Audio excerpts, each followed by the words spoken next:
Assalamualaikum warahmatullahi wabarakatuh. Alhamdulillah, nahmaduhu wa nasta'inuhu wa nastaghfiruh wa natubu ilaih. Kita berjumpa lagi di Tribun Media ya. Ya, alhamdulillah Allah masih memberikan kepada kita umur yang panjang sehingga kita bisa berjumpa dengan bulan Ramadan. Kita bisa maksimal beribadah di dalam bulan Ramadan. Menjadi penting bagi kita semua untuk saling mengingatkan supaya kita bisa tetap istiqomah terus beribadah di atas jalan Allah Subhanahu wa taala. Iya. Dan istiqomah itu memang membutuhkan ilmu, membutuhkan kesabaran, membutuhkan pengorbanan. Ya, dan ada dua hal yang penting untuk kita ketahui supaya kita bisa dimudahkan oleh Allah, supaya kita bisa menjalankan ibadah itu dengan bersemangat, menjalankan amalan-amalan itu dengan penuh semangat. Ya, yang pertama, pemirsa yang dimuliakan oleh Allah, yaitu hendaklah kita mengetahui apa fadilah, ya, apa keutamaan daripada amalan atau ibadah yang kita lakukan. Ya, semisal kalau kita atau misalnya seseorang yang kerja di sebuah perusahaan, ketika dia mengetahui bahwasannya dia akan digaji oleh perusahaan itu sekian juta per bulan, dia akan diberikan fasilitas tempat tinggal, kendaraan, kemudian jaminan kesehatan dan lain-lain sebagainya. Ya, maka ketika dia mengetahui keutamaannya, dia mengetahui berapa gajinya, berapa kafalannya, ya, dia pasti akan bersemangat dan menjaga amanah yang diberikan kepadanya. Tapi ketika dia tidak tahu, dia bekerja, dia tidak tahu, ya, tidak jelas apakah dia digaji atau tidak, apakah dia mendapatkan harta atau tidak, ya, maka dia pasti tidak bisa maksimal bekerja di tempat itu. Maka begitu juga dengan akhirat kita.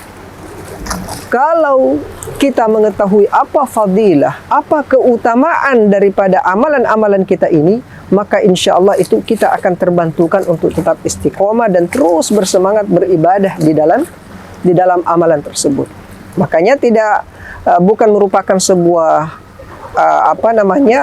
aib ketika seseorang itu selalu bertanya, kalau kita berpuasa mendapatkan apa? Kalau kita bersedekah mendapatkan keutamaan apa? Kalau kita membaca Al-Quran kita mendapatkan apa? Itu bukan merupakan sebuah pertanyaan yang tercela di dalam agama. Bahkan itu dianjurkan.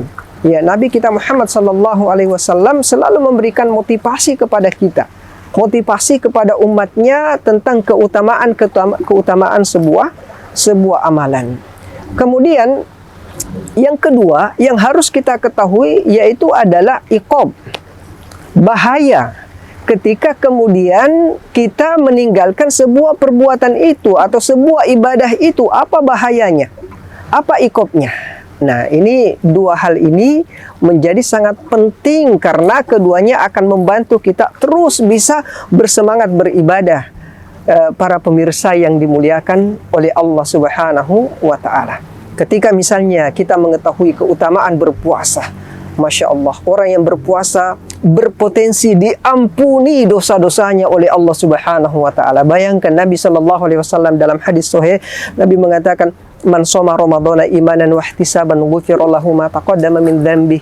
Barang siapa yang berpuasa karena imannya kepada Allah dan harapan pahala kepada Allah Subhanahu wa taala dari ibadah puasanya, maka Allah ampuni dosa-dosanya yang telah lalu. Bayangkan, Masya Allah, kita semua punya dosa yang banyak, Pak. Kita semua punya kekurangan-kekurangan. Kalau Allah tidak mengampuni dosa-dosa kita, maka berat nanti pertanggungjawaban kita di hadapan Allah Subhanahu wa ta'ala. Ya, bagaimana dosa-dosanya ketika orang meninggalkan puasa, ketika orang tidak diterima ibadahnya di bulan Ramadan. Suatu ketika para pemirsa yang dimuliakan oleh Allah, Nabi naik di atas mimbar Di tangga pertama Nabi mengucapkan amin, di tangga kedua Nabi mengucapkan amin, di tangga ketiga Nabi mengucapkan amin. Selesai Nabi SAW berkhutbah, ada sahabat yang bertanya, "Wahai Rasulullah, tadi saya mendengarkan Anda membaca amin 3 kali ketika naik tangga." Maka Rasulullah mengatakan, tadi datang kepada saya malaikat Jibril. Dan malaikat Jibril berdoa tentang 3 hal. Salah satunya, malaikat Jibril mengatakan, "Ragima anfu rajulin man adraka ramadhana thumma salakha falam yughfar lah." Celakalah dan celakalah orang yang diberikan umur panjang oleh Allah bertemu dengan bulan Ramadan, kemudian bulan Ramadan itu berpisah dengannya, dan dosa-dosanya tidak diampuni oleh Allah Subhanahu wa taala. Dan malaikat Jibril mengatakan, "Katakan wahai Muhammad, amin. Aminkan doa saya, permintaan saya." Maka Nabi pun mengaminkannya. Maka hati-hati. Berbahaya. Hati-hati para pemirsa. Jangan sampai kita termasuk orang-orang yang mendapatkan doa kebinasaan dari 2 makhluk Allah yang paling mulia. Makhluk Allah yang paling mulia di langit yaitu malaikat Jibril, dan makhluk Allah yang paling mulia, hamba Allah yang paling mulia di atas muka bumi ini yaitu Nabi kita Muhammad sallallahu alaihi wasallam. Keduanya adalah hamba Allah Subhanahu wa taala yang paling mulia, dan keduanya berkumpul dan keduanya bersama-sama berdoa. Maka berhati-hati. Ya, mari kita terus beristiqomah menjalankan perintah-perintah Allah di dalam bulan Ramadan. Kita terus meningkatkan semangat kita, ya, berpuasa. Kita jaga puasa kita, bukan hanya sekedar menahan lapar dan dahaga, tapi kita jaga anggota badan kita. Jangan sampai ada dosa-dosa dan maksiat yang masuk ke dalam amalan-amalan kita, para pemirsa yang dimuliakan oleh Allah Subhanahu wa taala. Mudah-mudahan Allah memberikan kekuatan kepada kita semua, bisa terus kemudian bersemangat beribadah kepada Allah sampai kemudian Allah Subhanahu wa taala mengampuni dosa-dosa kita. Barakallahu fikum. Wassalamualaikum warahmatullahi wabarakatuh.